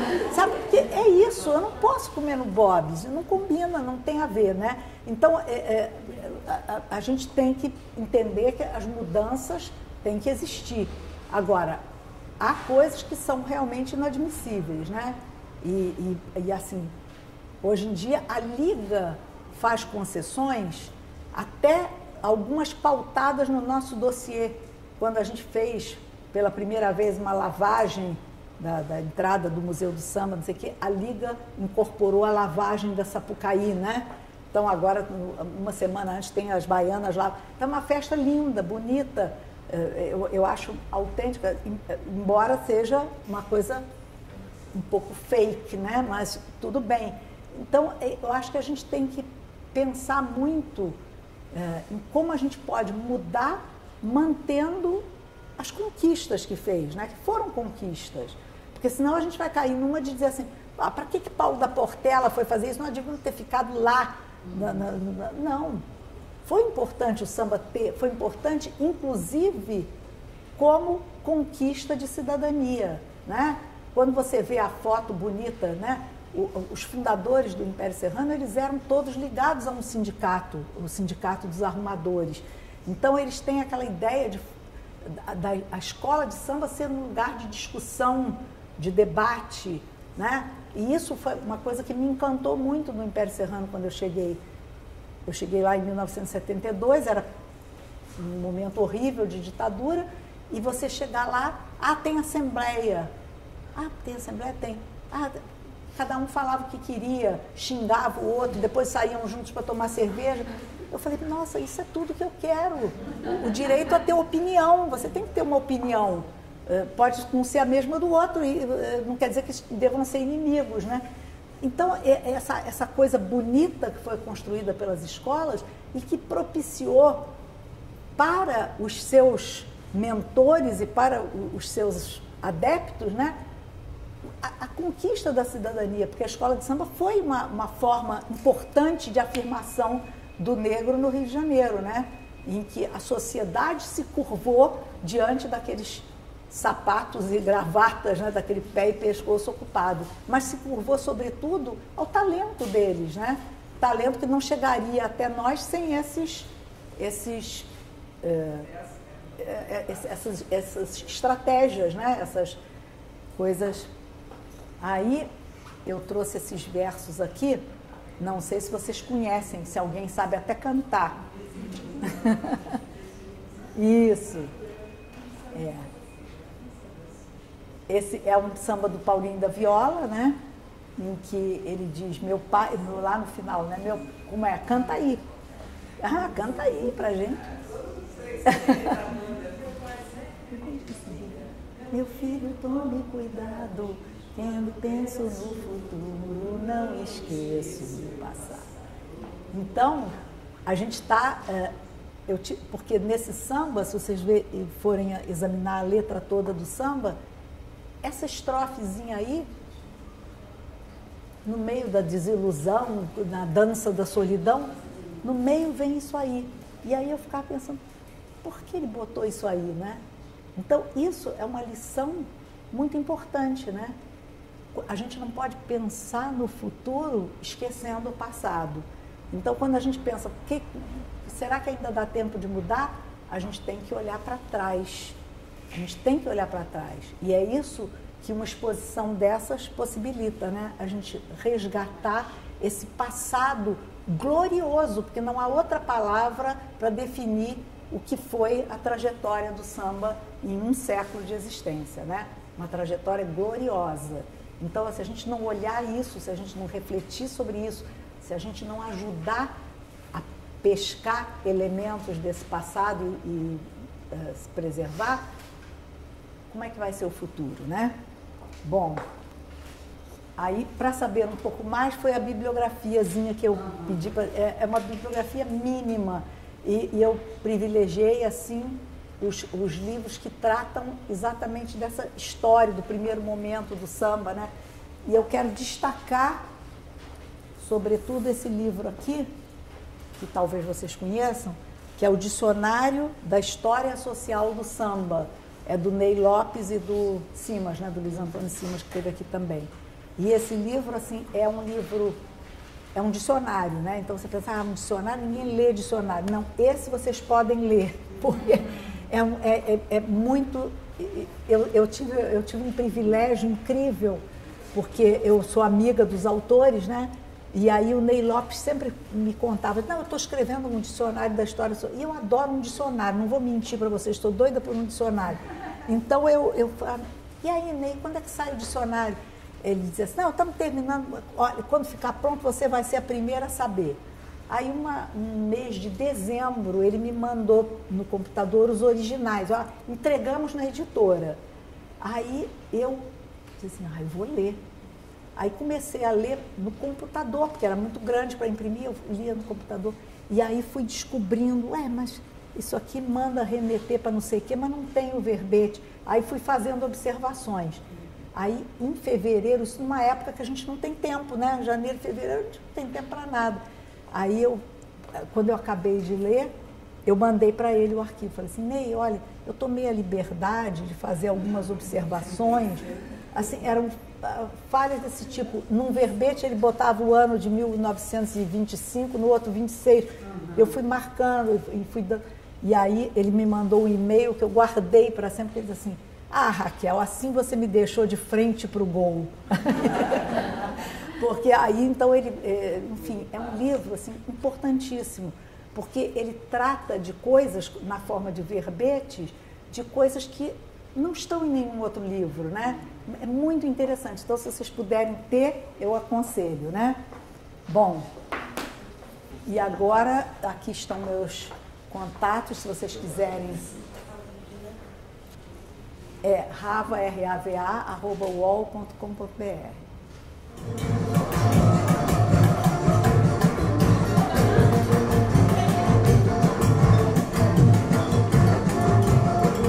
Essa foto aqui foi a foto de que a gente falou na aula, é a foto de uma ala Amigos da Onça, né, do Império Serrano na década de 50.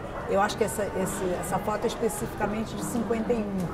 O Império Serrano nasceu no Porto do Rio de Janeiro, de trabalhadores da estiva, né, eles eram do Sindicato dos Arrumadores, e nesse momento eu considero essa foto uma celebração da conquista da cidadania, né?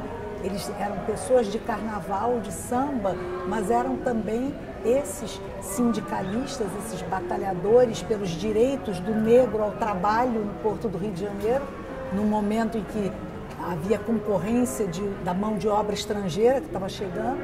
Então eles conquistam um espaço político na resistência do sindicato do Porto, dos Arrumadores, e conquistam a cidadania cultural, criando uma escola de samba a imagem e semelhança do Porto. Então, o que marcou o nascimento do Império Serrano foi exatamente essa consciência de que era necessário se organizar, criar conselhos. O primeiro estatuto do Império foi revolucionário em relação às outras escolas, porque ele tinha um conselho deliberativo, um conselho fiscal e um conselho diretor. Então, a escola não era mais dirigida por uma pessoa, e sim por um coletivo. E isso faz a gente pensar, né, nos dias de hoje, em que as escolas estão indo para caminhos tão diferentes, né, em que não há mais esse pensamento coletivo. Então, não é à toa que essa foto aqui despertou a atenção de visitantes ilustres da exposição, né? O Paulinho da Viola, quando esteve aqui visitando, ficou maravilhado com essa foto, quis saber detalhes. E também o Zeca Pagodinho, né? Quis até ser fotografado aqui ao lado, porque realmente, se pensarmos na década de 50, né, quanto caminho havia ainda a trilhar para o negro no Brasil, essa foto é realmente um motivo de orgulho, né? Uma coisa muito linda. Agora, na exposição a gente pode ver também as obras do Heitor dos Prazeres, né? Nós falamos no Heitor dos Prazeres, e ele era também um artista plástico, um pintor, então a gente pode, vocês podem ver mais adiante. E sobretudo, aqui nós temos também os vídeos, né? Que são fontes de conhecimento, né? E a gente tem num espaço da exposição os depoimentos dos sambistas lá do nosso Museu do Samba, né? A gente tem no Museu do Samba um projeto que já reúne 130 depoimentos de sambistas. Então, a gente cedeu alguns deles aqui para a exposição para o público poder ouvir esses depoimentos. Lá no museu eles estão disponíveis, mas é bom aqui, no lugar de tanta visitação, também conhecer o que os sambistas dizem sobre eles mesmos, né? O que eles dizem sobre a sua trajetória. Então, há muito que ver aqui na exposição. O Heitor dos Prazeres foi aquele que disse que essa região do Rio, a região que ia da Praça Mauá até a Praça 11, era uma miniatura da África, e ele não apenas disse isso, mas ele registrou a visão que ele tinha, né? Nós temos aqui esse quadro, essa tela que é bastante famosa, né?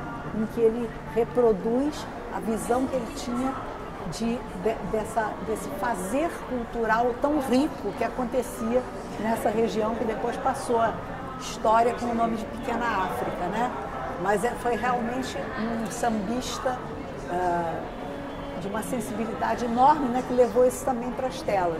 E a gente tem aqui várias obras, a gente vê como o samba, desde muito tempo, não agora em que ele virou moda, né? Virou um queridinho da sociedade, mas desde sempre, né?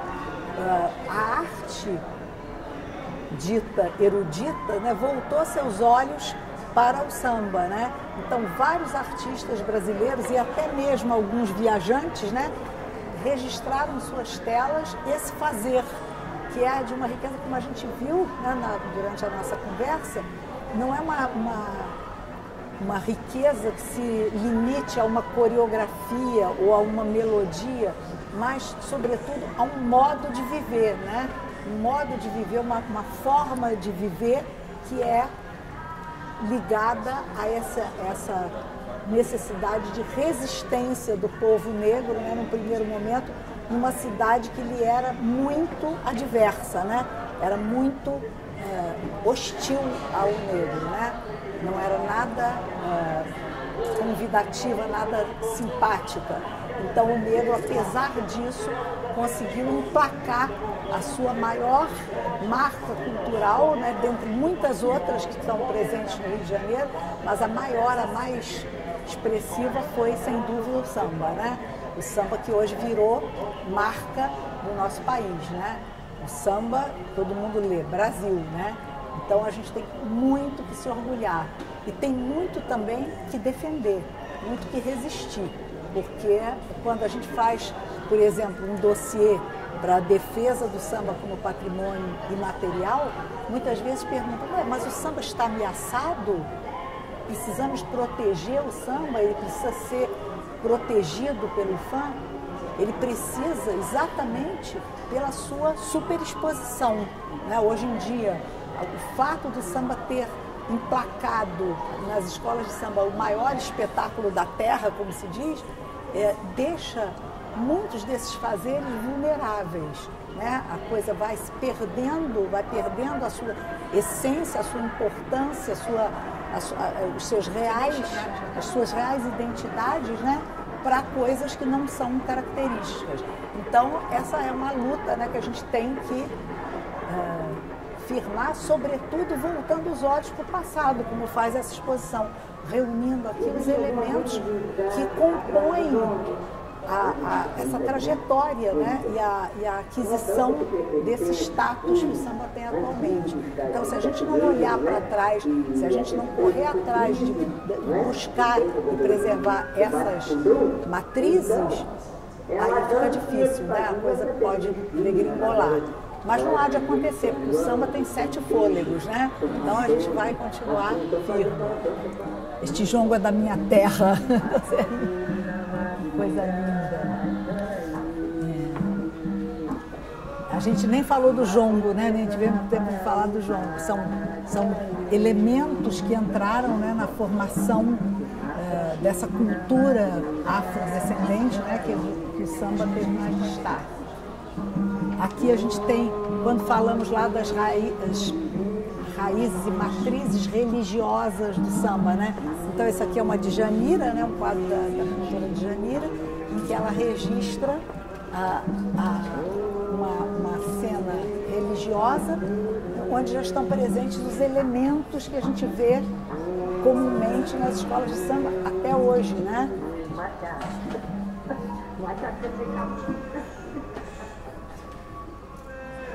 Esse aqui, se não me engano, a gente usou lá no dossiê, não sei se vocês se lembram que ele aparece lá, né? São imagens ainda dos viajantes, dos primeiros viajantes que chegam ao Brasil e já se impressionam com a beleza desse espetáculo, né?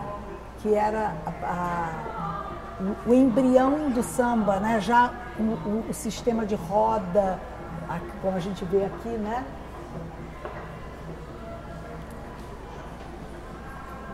São coisas muito anteriores à fundação da primeira escola de samba, mas que já guardam, né? A gente já vê os elementos que são matriciais, que são fundamentais para o samba. Essa é a vovó Maria Joana Rezadeira, uma matriarca do Império Serrano, uma daquelas 5 que eu disse que deveriam assinar a ata de fundação. Quem assina a ata de fundação do Império é o marido dela, Pedro Monteiro, né? ela era importantíssima, era uma mãe de santo, o terreiro dela na Serrinha persiste até hoje, era um terreiro, ainda quando ela vivia, muito prestigiado, inclusive por Clara Nunes, que gravou na Serrinha com a vovó Maria Joana. Olha a alegria dessa cena. O Império tinha sido campeão em 55, elas vão para um clube que existia na época, um clube popular chamado High Life. Elas vão, botam uma mesa no High Life, olha esse braço, não é a coisa mais bela, né? Não lembra aquele, né? Mais tradicional, né? E aqui, enquanto elas bebiam no High Life, eles no sindicato, né? Fazendo política, essa cena linda, né? Então, é a aventura civilizatória, como diz acima. Esse aqui é Eloy Antero Dias, um homem que teve a mesma importância do Paulo da Portela, assim como o Paulo da Portela dizia ocupar pé e pescoço, o mano Eloy, o Eloy Antero Dias, ele foi um líder da negritude, né? Que ele era dançarino de gafieira, jongueiro, pai de santo, tudo que simbolizava a cultura afrodescendente se encarnava na pessoa dele, ele era tudo isso, né? Foi líder sindical e foi uma pessoa de muita importância na fundação do Império Serrano, porque ele tinha uma escola chamada Deixa Malhar, que estava acabando, estava enrolando a bandeira, então ele pega os instrumentos da Deixa Malhar e leva para fundar o Império Serrano. Eu não o conheci, quando eu cheguei no Império ele já tinha falecido, mas eu sei que ele foi um homem importantíssimo. Esse aqui é Silas de Oliveira, né, que é o maior compositor de samba-enredo de todos os tempos. Aquele é Mano Décio, enfim. Essa é a Dona Eulália, olha ela aqui. A Dona Eulália, ela se dizia, ela se apresentava assim, na primeira entrevista lá atrás, ela disse: eu sou a número 1 do Império. Não interessava se ela tinha ou não essa carteira. Era assim que ela se sentia. Eu sou a número 1 do Império. Então não tinha conversa com ninguém, era tudo com ela. Parece não ter nada a ver com samba, né? Mas no primeiro dia que eu visitei a exposição, no dia da abertura, foi onde eu chorei. Foi aqui, diante dessa tela, que eu já conhecia de reproduções, mas eu nunca tinha visto assim. Embora ele não seja raro, ele está exposto no MASP, né? Um empréstimo do MASP, então era possível que eu tivesse visto, mas eu nunca tinha visto. E para mim não há nada que represente melhor o Brasil do que essa foto, né? Até pela presença da bandeira. Quer dizer, essa família negra, né? Com a indumentária, né, que o caracterizava como fuzileiro, uma coisa muito linda, né? Essa foto, esse quadro realmente é guinhar, né? É tudo de bom.